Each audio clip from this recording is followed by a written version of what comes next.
the change of command ceremony of 543rd Engineer Construction Battalion, 53rd Engineer Brigade, Philippine Army, from Lieutenant Colonel Darwin C. Monteron, Corps of Engineers, General Staff Corps, Philippine Army, to Lieutenant Colonel Ricky B. Macaraeg, Corps of Engineers, General Staff Corps, Philippine Army. The ceremony formally started with the entry of colors, immediately followed by the mass singing of the Philippine National Anthem. Then the invocation led by Lieutenant Colonel Jose C. Españo, Chaplain Service, Philippine Army.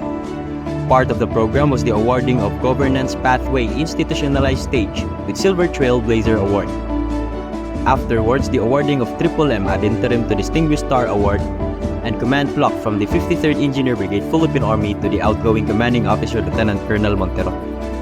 The 53rd Engineer Brigade Adjutant reads the Relief and Designation Order, and Lieutenant Colonel Monteron delivers his message. As I bid farewell, I leave with the words of General Douglas MacArthur.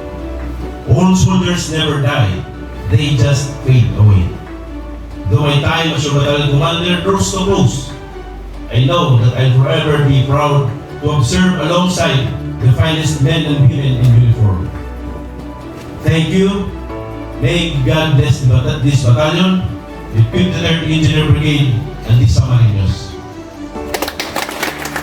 And subsequently read and signed the relinquishment order.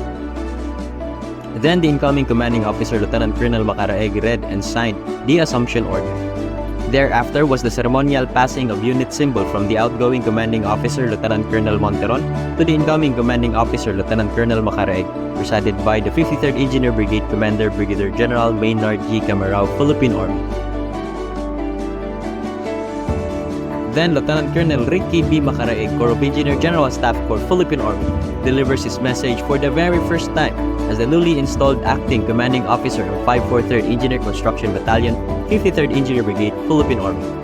And finally, the presiding General Officer Brigadier General Maynard G. Camarao, Philippine Army, delivers his message. Before the ceremony was ended, a memento and token was given to the presiding General Officer, and also a token was given to his wife. The ceremony ended with the mass singing of the Engineer Song and followed by the exit of colors. To Lieutenant Colonel Monteron, sir, we wish you more successes in your future endeavors. And to Lieutenant Colonel Macaraeg, sir, we wish you all the best and pledge our support as you take the helm of leadership of this battalion.